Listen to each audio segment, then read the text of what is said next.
For as long as I could remember, I believed in love built on sacrifice. My relationship with Daniel began with the kind of passion that makes you think anything is possible. We met in college, both of us young, ambitious, and full of dreams. Daniel wanted to start his own tech company, and I wanted to support him in every way I could. In those early days, I was his rock. I worked extra shifts at the local diner to pay for groceries and rent while he poured every waking moment into developing his idea. We lived in a tiny apartment with leaky faucets and a perpetually broken heater, but we were happy, or at least I thought we were. Daniel's enthusiasm was infectious. He'd come home late, eyes alight with excitement as he talked about his progress, his plans, and his vision for the future. I'd sit beside him on our threadbare couch, listening intently, cheering him on. "You're going to change the world," I'd tell him, meaning every word. As his dreams grew, so did my sacrifices. I turned down a promotion at my job because it would have meant longer hours and less time to support Daniel. When he suggested we move to a bigger city for better networking opportunities, I didn't hesitate to pack up my life and follow him. I left behind my family, my friends, and the small comforts of home, all for the promise of a shared future. For years, I juggled multiple jobs to keep us afloat while Daniel worked on his startup. I took care of the household, managed the bills, and made sure he had everything he needed to focus on his goals. I cooked late-night meals, stayed up with him during his all-nighters, and became his sounding board for every idea and challenge he faced. "None of this would be possible without you," he'd say, his voice filled with gratitude as he kissed my forehead. "You're my everything, Emma." Those words sustained me during the toughest moments. Whenever I felt overwhelmed or doubted my choices, I reminded myself that we were a team, that his success would be our success. Eventually, Daniel's hard work began to pay off. His startup gained traction, attracting investors and attention from the tech community. The late nights turned into business meetings, and our modest apartment was replaced by a sleek condo in the heart of the city. I was proud of him, proud of us. Every sacrifice I had made felt worth it as I watched him stand on stage at a tech conference, accepting an award for innovation. "I couldn't have done this without my incredible wife," he said during his speech, looking out at the crowd and then at me. My heart swelled with pride, convinced that we were on the right path. But even in those moments of triumph, there were subtle signs that I chose to ignore. Daniel's phone buzzed constantly with emails and messages, his attention often divided during our conversations.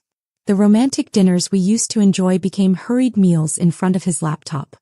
He'd reassure me that it was just the demands of success, that things would settle down soon. "Just a little longer," he'd say, squeezing my hand. "We're almost there." And I believed him. I had to. Looking back, I realize now that the cracks were already forming in our foundation.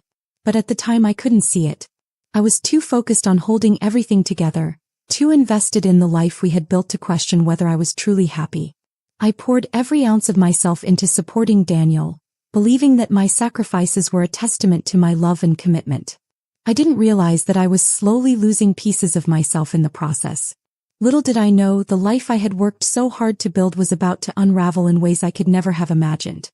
Daniel's success became a whirlwind, growing faster than either of us had anticipated. His startup transformed from a small operation into a thriving enterprise, complete with a sprawling office, dozens of employees, and media coverage that painted him as a visionary entrepreneur. Investors flocked to him, eager to be part of his journey, and his name began appearing on lists of the industry's top innovators. I couldn't have been prouder. Watching Daniel achieve everything he had dreamed of felt like watching the culmination of years of hard work, both his and mine.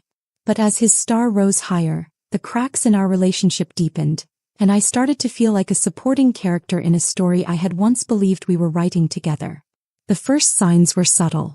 Daniel began spending more time at the office, sometimes staying overnight to finalize deals or oversee projects. When I called him to ask when he'd be home, his responses became increasingly vague. "Late," he'd say, his voice distracted. "Don't wait up." At first, I tried to be understanding. His success demanded a lot of him, and I didn't want to seem unsupportive. I continued to manage the household, handling everything from paying bills to planning family gatherings. But it was hard not to notice how often Daniel's attention was elsewhere, even when he was physically present. We started going to glamorous events, industry galas, investor dinners, and award ceremonies. I would stand by his side in a carefully chosen dress, smiling for photos and listening as he charmed the room. People would compliment us, calling us a power couple, and I'd nod politely, ignoring the growing sense of isolation.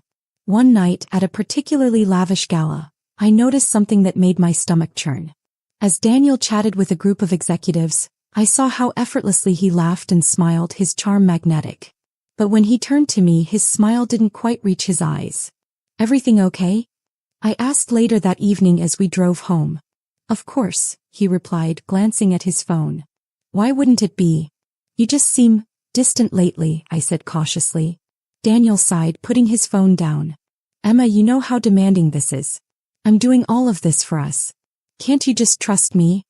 His words stung and I felt a lump form in my throat. "I do trust you," I said quietly. "I just miss you." "I'm right here," he said, reaching for my hand. But the gesture felt hollow and I couldn't shake the feeling that something had shifted between us. The distance grew wider as Daniel's success continued to soar. He started traveling frequently, jetting off to meetings in other cities and countries. Our once shared dreams of starting a family and building a life together were pushed aside, replaced by his relentless pursuit of success. I tried to talk to him about it one evening as we sat down for a rare dinner together. "Do you still want the things we talked about?" I asked hesitantly. "A family, a home where we can settle down." Daniel looked at me as if I had asked him to abandon everything he had worked for. "Emma, this isn't the right time," he said, his tone impatient. "I thought you understood that." "I do," I said, my voice trembling. "But it feels like you're building a life I'm not a part of anymore." He sighed, rubbing his temples. "This is temporary. Once things stabilize, we'll have all the time in the world for those things. You just need to be patient." I nodded, swallowing my disappointment. But deep down I couldn't ignore the sinking feeling that his promises were just empty words. One day as I tidied the house, I stumbled upon something that confirmed my fears. Hidden among a pile of papers on Daniel's desk was a draft of a business contract. My eyes scanned the pages and my heart sank when I saw that it mentioned relocating his company to another city, one far from where we lived. He hadn't said a word to me about it. When he came home that evening, I confronted him. "Were you planning to tell me about the move?" I asked, holding up the contract. Daniel froze, his expression a mix of guilt and annoyance. "I was going to tell you when the details were finalized," he said defensively. "When?" I demanded. "After you signed the papers? After you moved without me?" "Emma, don't be dramatic," he said, his tone sharp. "This is a huge opportunity. I didn't want to stress you out until I knew for sure." I stared at him, feeling the weight of every sacrifice I had made for him. "I gave up everything for you, Daniel," I said, my voice breaking. "And now you're making decisions that affect both of us without even consulting me?" "This is my career," he said, his voice rising. "You knew what you were signing up for when you decided to support me." His words cut deeper than I could have imagined. It wasn't just the move. It was the realization that Daniel no longer saw me as his partner.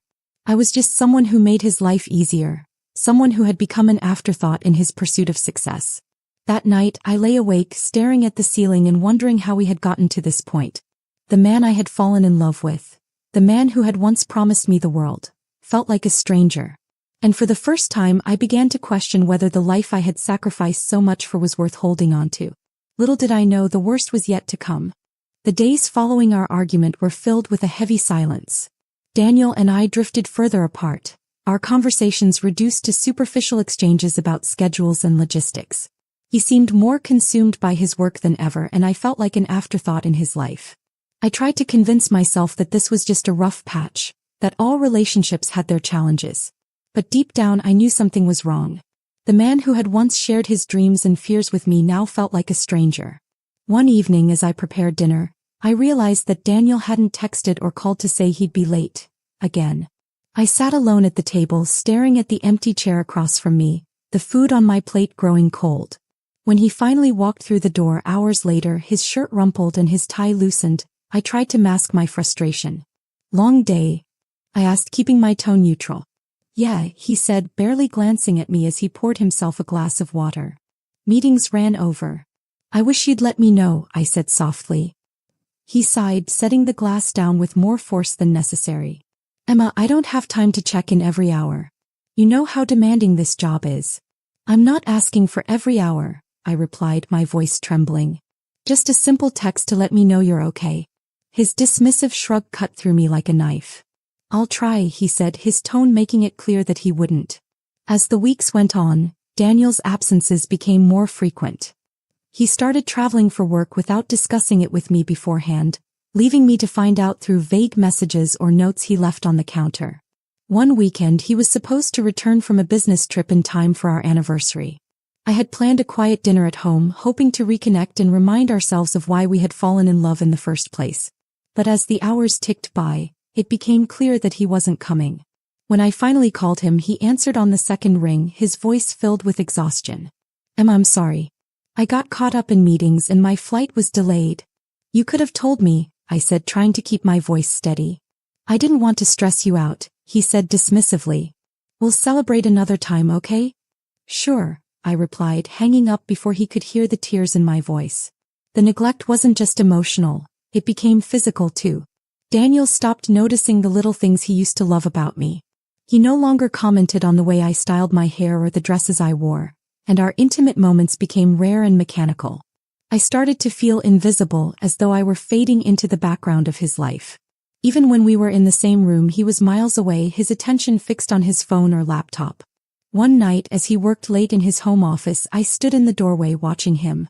His brow was furrowed in concentration, his fingers flying across the keyboard. For a moment, I considered walking in, asking him to take a break to spend some time with me. But I knew what his answer would be. Instead, I turned and walked back to the bedroom, tears streaming down my face as I lay alone in the bed we had once shared. The final straw came when I discovered he had canceled a weekend getaway we had planned months in advance. I had been looking forward to it, hoping it would give us a chance to reconnect. But when I mentioned it a week before, Daniel looked at me blankly. Oh, he said, his tone indifferent. I forgot to tell you I can't go. There's a conference I need to attend. You forgot to tell me? I repeated, incredulous. Emma, it's not a big deal, he said, brushing me off. We can reschedule. It is a big deal, Daniel, I said, my voice breaking. This was supposed to be our time, just the two of us. Don't you care about that anymore? He sighed, his expression one of exasperation. I don't have time for this right now. Those words echoed in my mind long after he left the room. I started to feel like a ghost in my own life, wandering through the motions of a marriage that no longer felt real. I had sacrificed so much for Daniel, believing that our love was worth it. But now I wasn't sure if he even saw me anymore, or if he ever truly had. The pain of his neglect cut deeper than any argument or disagreement we had ever had. It wasn't just that he was absent, it was that he didn't seem to care. Little did I know the worst was yet to come. The moment that shattered the fragile thread holding our marriage together came unexpectedly, like a storm that I hadn't seen brewing. It wasn't one of Daniel's canceled plans or the long nights he spent away from home. It was something far more personal, something that left me questioning every choice I had made. One ordinary afternoon, I felt a sudden, sharp pain in my side while carrying groceries up the stairs. At first, I brushed it off as nothing more than exhaustion. But as the hours passed, the pain intensified, radiating through my abdomen and leaving me barely able to stand. I called Daniel, my voice shaky as I tried to explain what was happening. I think I need to go to the hospital, I said, clutching the edge of the counter to steady myself. His response was a dagger to my heart. Emma, I'm in the middle of a meeting. Can't you call someone else? Daniel, I don't think I can wait, I said, my voice breaking. Please, I need you. There was a pause and then he sighed. I'll see if I can wrap things up, but it might be a while. By the time I hung up, tears were streaming down my face. I realized that I couldn't count on him, not even in a moment like this. I ended up calling an ambulance. The paramedics were kind, their concerned expressions a sharp contrast to Daniel's indifference. At the hospital, the doctors discovered that I had a ruptured ovarian cyst, a serious condition that required immediate attention.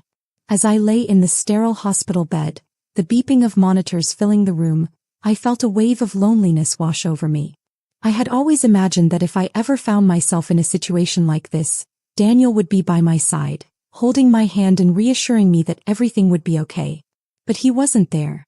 Daniel finally arrived hours later, his tie still neatly knotted and his phone in hand. How are you feeling? He asked, his tone detached as he glanced at his screen. I stared at him, unable to believe how casually he was treating this. I was scared, Daniel, I said, my voice trembling. I thought something might be seriously wrong, and you couldn't even come when I needed you. I'm here now, he said defensively. Now? I repeated, anger bubbling to the surface. After the ambulance, after the tests, after the doctor explained what happened? Where were you when I was alone and terrified? He sighed, looking exasperated. Emma, I told you I was in a meeting. I can't just drop everything every time something comes up. Every time something comes up? I said, my voice rising.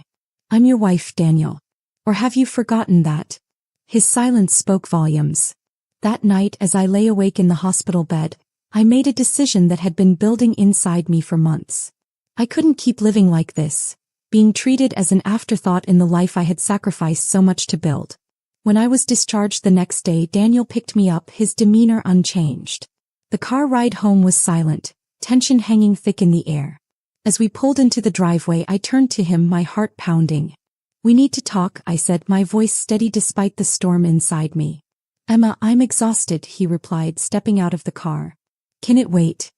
No, it can't, I said firmly, following him into the house. He turned to face me, his expression one of frustration. What is it? I can't do this anymore, I said, the words spilling out before I could stop them. I can't keep sacrificing myself for someone who doesn't see me, who doesn't care enough to show up when it matters. Daniel stared at me, stunned. What are you saying? I'm saying that I deserve better, I replied, my voice breaking. I deserve to be with someone who values me, who sees me as more than just an accessory to their success. For the first time, I saw a flicker of emotion in his eyes. Regret, perhaps, or fear. But it was too little too late. Emma, don't do this, he said, stepping closer. We've been through so much together. Exactly, I said, tears streaming down my face. I've given you everything, Daniel. And when I needed you most, you weren't there. That's not a marriage. That's not love. He opened his mouth to argue, but I held up a hand to stop him. I'm done, I said, my voice firm. I don't know what that means yet, but I know I can't keep living like this. That night, I slept in the guest room, the weight of my decision pressing down on me like a heavy blanket. I didn't know what the future held, but for the first time in years I felt a glimmer of hope. A hope that maybe, just maybe, I could find my way back to myself. Little did I know this was only the beginning of a journey that would change everything. The morning after I told Daniel I was done, the air in the house felt heavy with unspoken words. I could hear him moving around in the kitchen, the clinking of coffee mugs and the hum of the refrigerator filling the silence. Part of me expected him to come to the guest room and try to make things right, to acknowledge the pain he had caused and fight for what we had left. But he didn't. Instead, when I finally stepped into the kitchen, he looked up briefly, muttered a quiet, "Morning," and returned to scrolling through his phone. It was as if the weight of my words the night before hadn't even registered. For the next few days we lived like strangers under the same roof. I spent most of my time in the guest room, using the solitude to process everything that had happened. The more I reflected on our relationship, the more I realized how much I had lost myself in the years we were together. I thought about all the dreams I had put on hold, the opportunities one had passed up, and the friends I had drifted away from because I was too busy supporting Daniel. I thought about the way I had diminished my own needs and desires, convincing myself that his success would be enough for both of us. But it wasn't. One evening, as I sorted through a box of old photos, I came across a picture of us from the early days of our relationship. We were standing in front of the tiny apartment we had first shared, both of us grinning like fools. My hair was windswept, his shirt was slightly wrinkled, and we looked completely, blissfully happy. I stared at the photo, tears welling in my eyes. I couldn't remember the last time we had looked at each other like that. Somewhere along the way we had lost what made us special. Or maybe I had just been blind to the fact that Daniel's ambitions had always come first. I placed the photo back in the box and wiped my eyes. It was time to let go, not just of the relationship, but of the guilt and self-blame I had been carrying for so long. The next day I made a decision: I would leave. I didn't know where I would go or what I would do, but I couldn't stay in a place that constantly reminded me of everything I had sacrificed and lost. When Daniel came home that evening, I told him my plan. I'm moving out, I said, my voice steady. I've already started looking for a new place. He stared at me, his expression unreadable. Emma, is this really necessary? Yes, I said firmly. I need space to figure out who I am and what I want. And I can't do that here. he sighed, running a hand through his hair. I never wanted it to come to this. Neither did I said softly. But here we are. Moving out was both terrifying and liberating. I found a small apartment on the other side of town. A modest space with creaky floors and outdated appliances, but it was mine. For the first time in years, I felt a sense of ownership over my life, a chance to rebuild on my own terms. The first few nights were the hardest. The quiet felt deafening, and I often found myself lying awake, replaying the events that had led me to this point. I wondered if I had made the right choice, if I could have done something differently to save our marriage. But as the days turned into weeks, I started to feel lighter. I began filling my time with things that brought me joy. Reading, painting, taking long walks in the park. I reconnected with old friends, sharing laughs and memories that reminded me of who I had been before Daniel. One day, while unpacking a box of books, I stumbled upon a journal I had kept in college. Flipping through its pages, I was struck by the dreams and goals I had once had, dreams that had nothing to do with Daniel or his success. I had wanted to write, to create stories that inspired and connected people. Somewhere along the way, I had buried that dream, telling myself it wasn't practical or important. But now, with a blank page in front of me, I felt a spark of possibility. I picked up a pen and began to write. As I immersed myself in writing, I discovered a sense of purpose and fulfillment that I hadn't felt in years. My stories were raw and personal, reflecting the pain, resilience, and hope that had defined my journey. I shared one of them on a small blog, not expecting much, but to my surprise it resonated with readers. Messages began pouring in from people who saw themselves in my words, who thanked me for sharing my story and reminded me that I wasn't alone. It was a turning point, a reminder that my voice mattered, and that I had the power to shape my own future. While I wasn't fully healed, I was starting to see the light at the end of the tunnel. I had survived the heartbreak, the betrayal, and the loss of a relationship I once thought would last forever. And now I was learning how to thrive one step at a time. Little did I know my journey was far from over. Moving into my own apartment marked the beginning of a transformative journey, but rebuilding myself was far more challenging than I had anticipated. For years I had defined myself by my role in Daniel's life, as his supporter, his cheerleader, his partner. Now I was forced to confront a daunting question. Who was I without him? In the early days, the silence was the hardest part. The absence of Daniel's presence, his voice, his routines, it all left a void that felt impossible to fill. But as the days turned into weeks, I began to see the silence as an opportunity, a blank canvas on which I could rediscover myself. The first thing I did was establish a new routine. Each morning, I made it a point to get out of bed, no matter how tempting it was to linger under the covers. I'd brew a cup of coffee, sit by the window, and write in my journal. At first, my entries were filled with anger and sadness, raw emotions that I had suppressed for far too long. But over time, my words began to shift, reflecting moments of gratitude and hope. One day, I wrote a list of things I wanted to do, things I had put off or forgotten in the chaos of my marriage. At the top of the list was painting. When I was younger, painting had been my escape, a way to express emotions I couldn't put into words. But as life got busier, I had pushed it aside, telling myself I didn't have time. Now I realized I needed it more than ever. I dug out an old set of paints and brushes, their colors still vibrant despite years of neglect. Setting up a small corner in my apartment, I began to paint again. At first, my strokes were hesitant, unsure.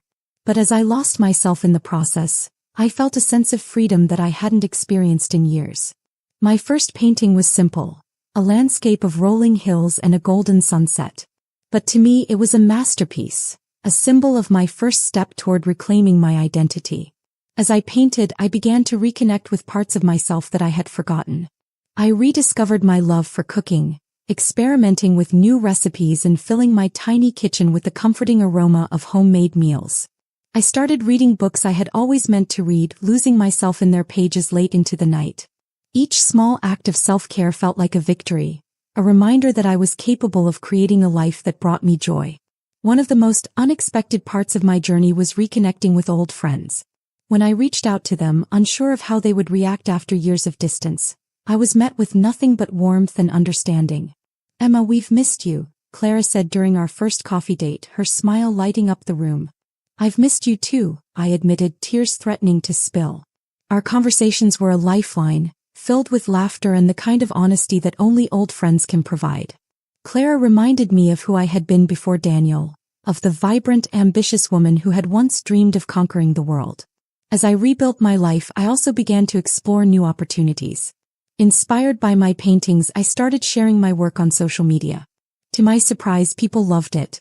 Comments and messages poured in, praising the emotion and beauty in my art. "You have a gift," one message read. "Thank you for sharing it with the world." Encouraged by the response, I took a leap of faith and applied for a local art fair.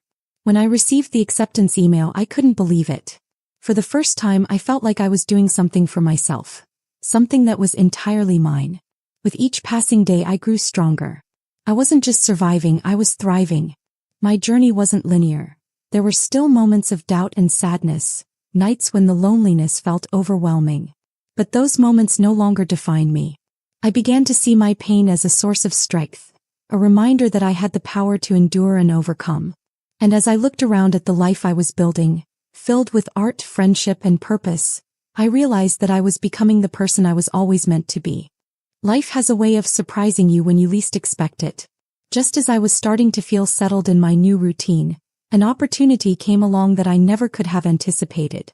It started with a phone call from Clara, who had been one of my biggest cheerleaders since I began rebuilding my life. "Emma, you're not going to believe this," she said, her voice brimming with excitement. "I was talking to a friend of mine who works at an art gallery, and she's hosting a showcase for local artists. I showed her some of your work and she's interested in featuring you." I nearly dropped the phone. "Wait, what?" "She loves your paintings," Clara said. "She thinks your story and your art would resonate with people. I told her I'd ask if you were interested." I hesitated, a mix of excitement and fear coursing through me. "I don't know, Clara. I've only just started sharing my work. What if I'm not ready?" "You are ready," she said firmly. "You've poured your heart into your art and people need to see it. Trust me." After much encouragement from Clara, I decided to take the leap.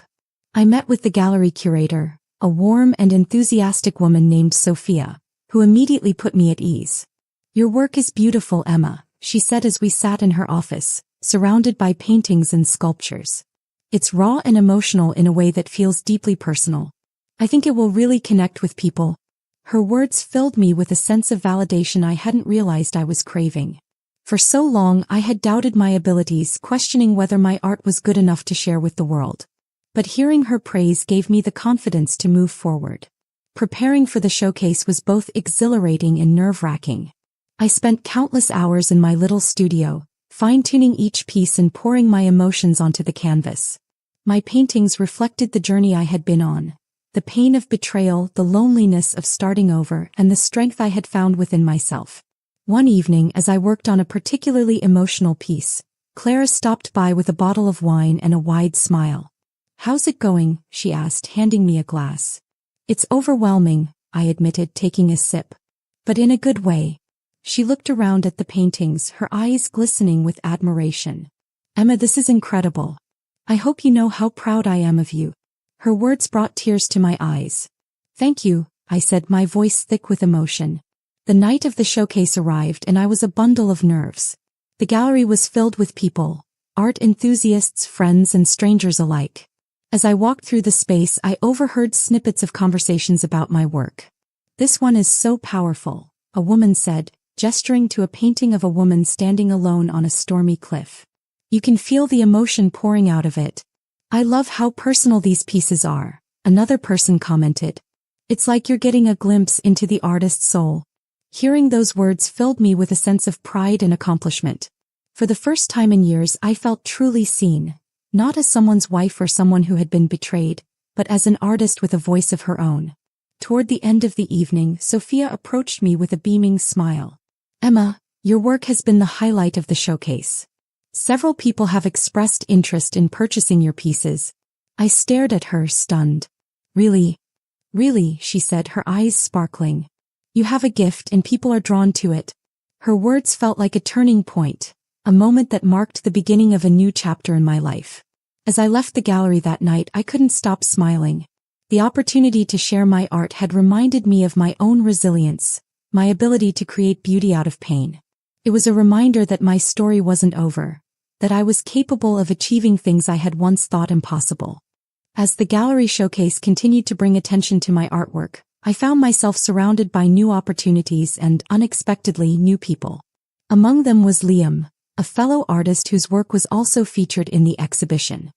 His paintings were vibrant and full of life, with bold strokes and vivid colors that seemed to leap off the canvas.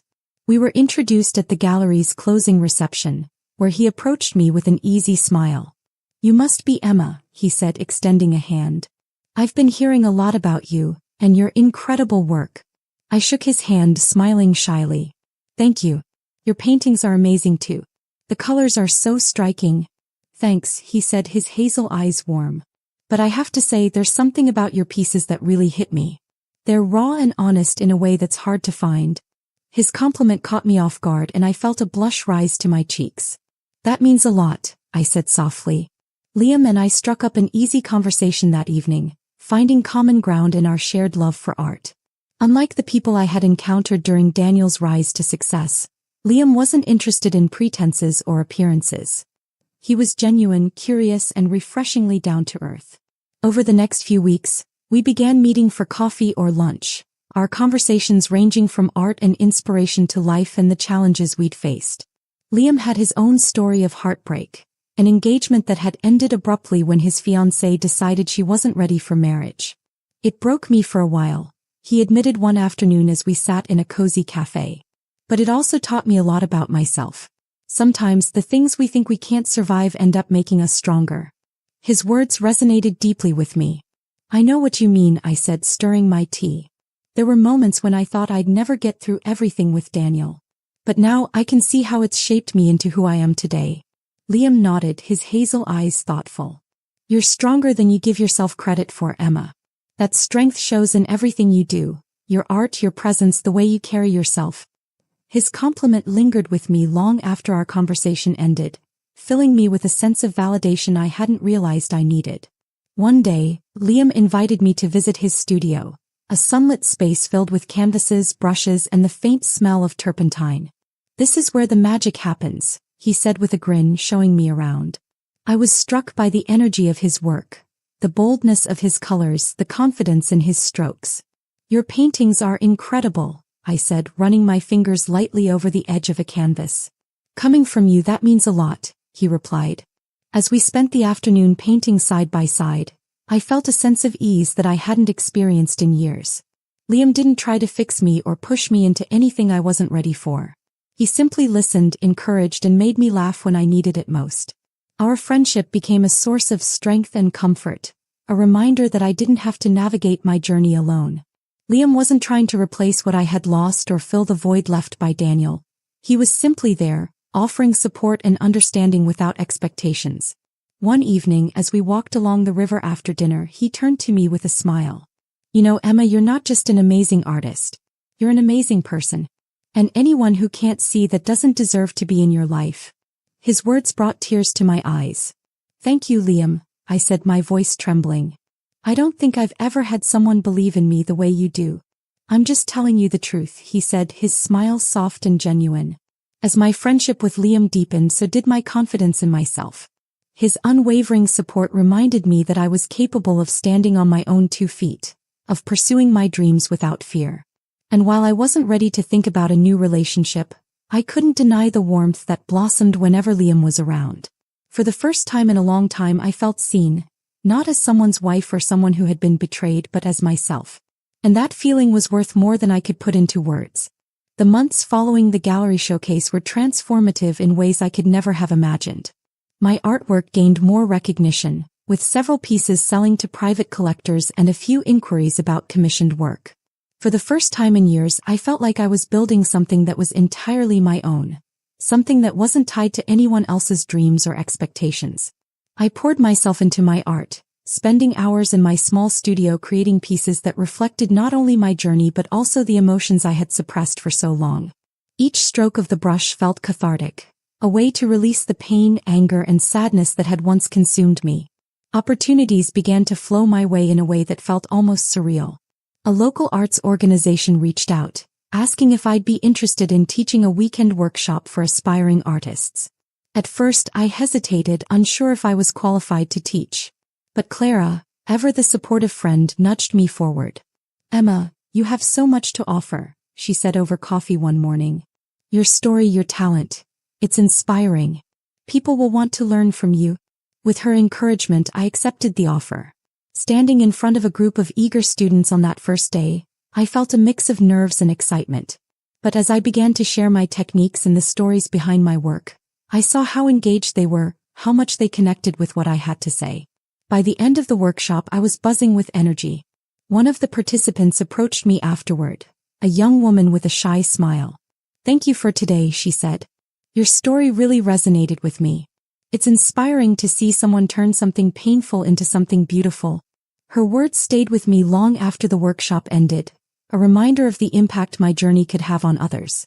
Beyond my professional growth, my personal life was also flourishing. My friendships with Clara and Liam continued to deepen, providing a strong support system that kept me grounded. Clara was my sounding board, always ready with advice or a pep talk when I needed it. And Liam was quickly becoming one of the most important people in my life.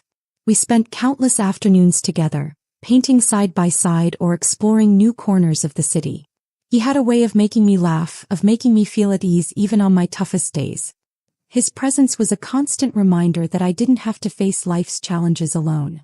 One evening, as we sat on a bench overlooking the city skyline, Liam turned to me with a thoughtful expression. "You've come so far, Emma," he said. "I hope you see that." I smiled, gazing out at the twinkling lights. "I do," I said softly. "But I couldn't have done it without people like you and Clara. You've both been my rock through all of this." Liam shook his head, a small smile playing on his lips. "You give us too much credit. The strength you've shown, that's all you." His words filled me with a sense of pride and gratitude. I had spent so long doubting myself, questioning my worth, but Liam's unwavering belief in me reminded me of how far I had come. As my confidence grew, so did my willingness to embrace new experiences. I started saying yes to things I would have once shied away from, joining a local hiking group, attending community events, and even traveling to a nearby city to visit an art exhibit I had always admired. Each new experience felt like a step toward reclaiming my independence, toward building a life that was vibrant and fulfilling. One of the most profound moments came when I received an invitation to participate in a national art competition. The stakes were high and the competition was fierce, but I knew I couldn't let fear hold me back. I worked tirelessly on my submission, pouring every ounce of emotion and creativity into the piece. When the day of the competition arrived, I felt a mix of nerves and excitement as I stood in the gallery, surrounded by some of the most talented artists in the country. To my amazement, my piece received an honorable mention. While I didn't win, the recognition felt like a victory, a testament to how far I had come since the days when I doubted my abilities. My flourishing life wasn't without its challenges. There were still moments when memories of Daniel crept in, uninvited and unwelcome. But instead of letting those memories consume me, I used them as fuel, to paint, to write, to push forward. I wasn't just surviving, I was thriving. My life was no longer defined by heartbreak or betrayal. It was defined by the strength and resilience I had found within myself. And for the first time in a long time, I felt like I was exactly where I was meant to be. Just as I began to settle into the peace and joy of my new life, the past came knocking, literally. It was a crisp autumn afternoon, and I had just finished a painting that I planned to submit to another gallery show. The warm sunlight streaming through my studio windows made everything feel perfect. Until the doorbell rang. When I opened the door, I froze. There he was, Daniel, standing on my doorstep with an apologetic expression and a bouquet of flowers that felt more like an afterthought than a gesture of sincerity. "Emma," he said softly, his blue eyes searching mine. "Can we talk?" My first instinct was to slam the door, to protect the sanctuary I had built for myself. But curiosity and years of shared history held me in place. I stepped aside, gesturing for him to come in. He sat on my couch, looking around at the space I had made my own. His gaze lingered on the paintings lining the walls, the sketches strewn across the table. "You've done well for yourself," he said, his tone almost wistful. "I have," I replied, sitting across from him, my arms crossed. "What are you doing here, Daniel?" He sighed, running a hand through his hair. "I've been doing a lot of thinking. About us, about everything that happened. And I prompted, my voice steady. I made a mistake, he admitted, his voice breaking slightly. I was selfish and I took you for granted.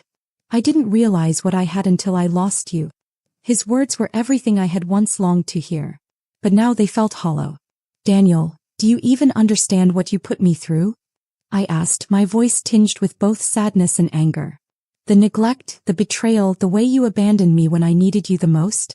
I know, he said quickly. I know I failed you, Emma. And I'll regret it for the rest of my life. I came here to say I'm sorry and to ask if there's any way we can start over. His request hung in the air, heavy and uncomfortable.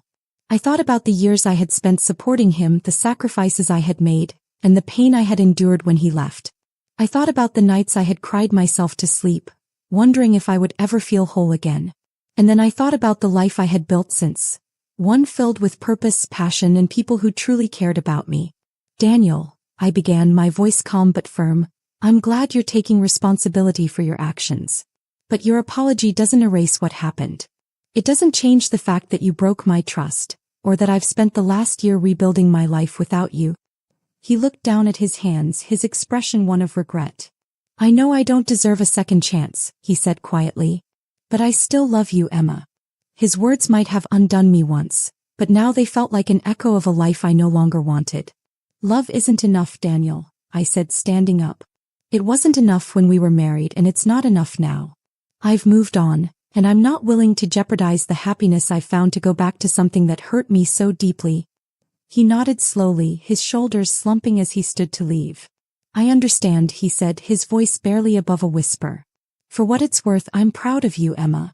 You've become everything I always knew you could be. I didn't respond, letting his words settle in the silence as I walked him to the door. As he stepped outside, the autumn wind tousling his hair, I felt a strange sense of closure. Watching him walk away for the second time, I realized something important. His absence no longer left a void. Instead, it had created space for me to grow into the person I was always meant to be. That evening, I called Clara to share what had happened. He came back, she exclaimed, disbelief in her voice. He did, I said. But it's over. I'm sure of it. She laughed softly. You've come a long way, Emma.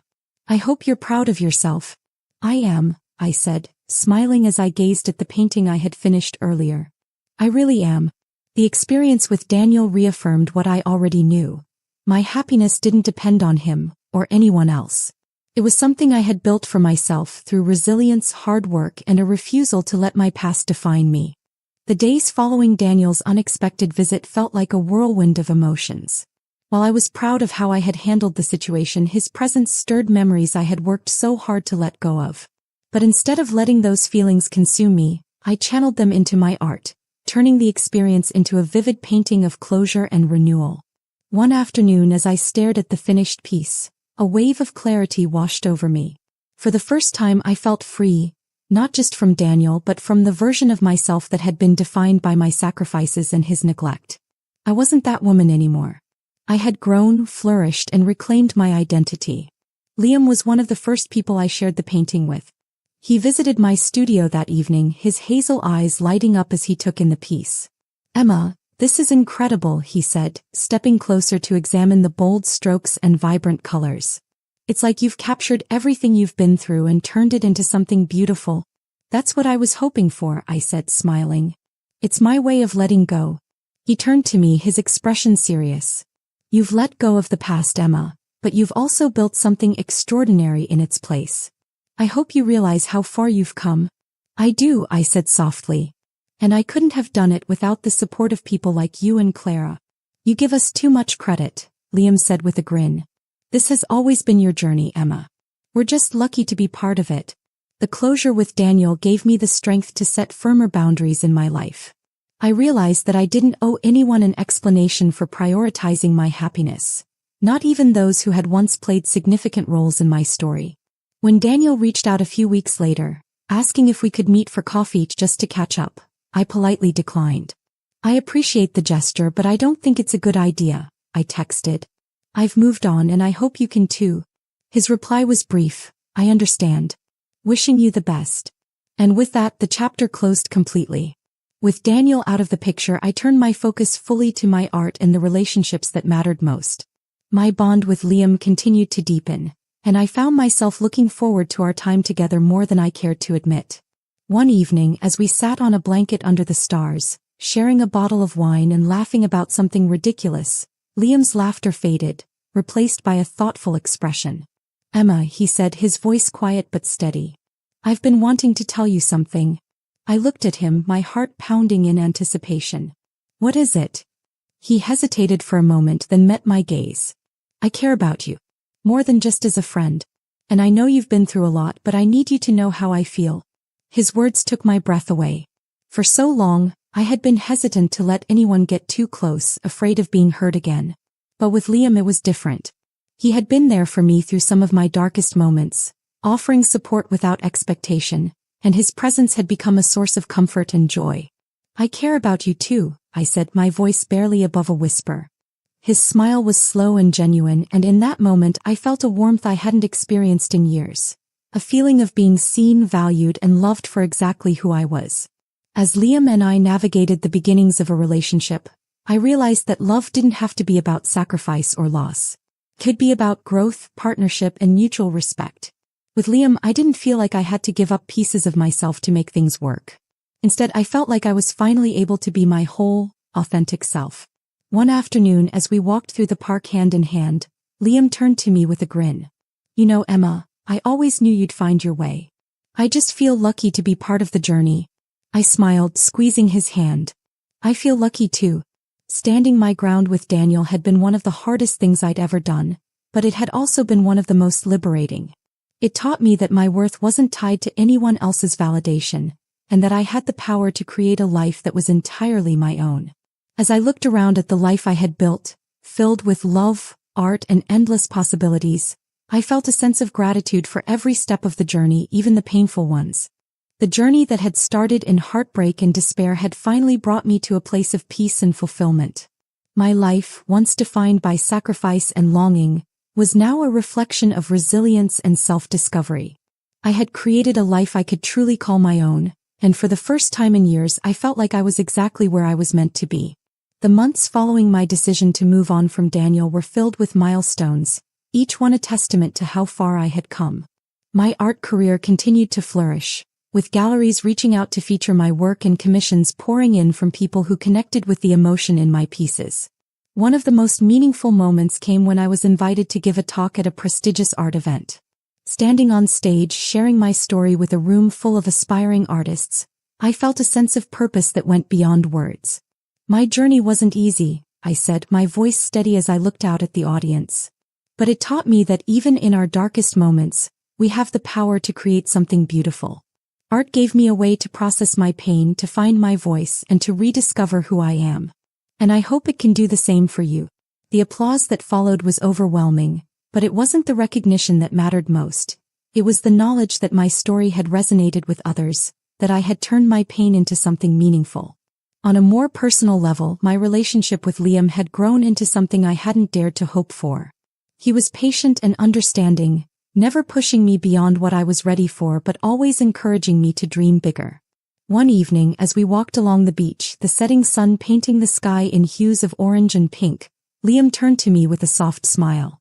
"Emma," he said, his voice filled with warmth, "I've watched you grow into the most incredible version of yourself. And I want to be part of whatever comes next, if you'll let me." Tears filled my eyes as I looked at him, the man who had stood by me through every high and low. "I want that too," I said, my voice trembling with emotion. He reached for my hand, and in that moment, I knew that this was the kind of love I had always deserved. One built on trust, mutual respect, and a deep understanding of who we were as individuals. As I stood in my studio one evening, reflecting on everything that had led me to this point, I realized how far I had come from the woman who had once been consumed by heartbreak. I had turned my pain into strength, my sacrifices into lessons, and my losses into opportunities for growth. Looking back, I didn't regret the journey. Every challenge, every tear, every sleepless night had brought me to this moment. A moment where I could stand tall and proud, knowing that I had built a life that was truly mine. The final chapter of my story wasn't one of closure, but of new beginnings. It was about embracing the unknown, taking risks, and believing in the possibility of happiness. As I put the finishing touches on a new painting, a vibrant depiction of a phoenix rising from the ashes. I smiled, knowing that it represented not just my art but my life. Because I had risen. And I wasn't just surviving, I was thriving.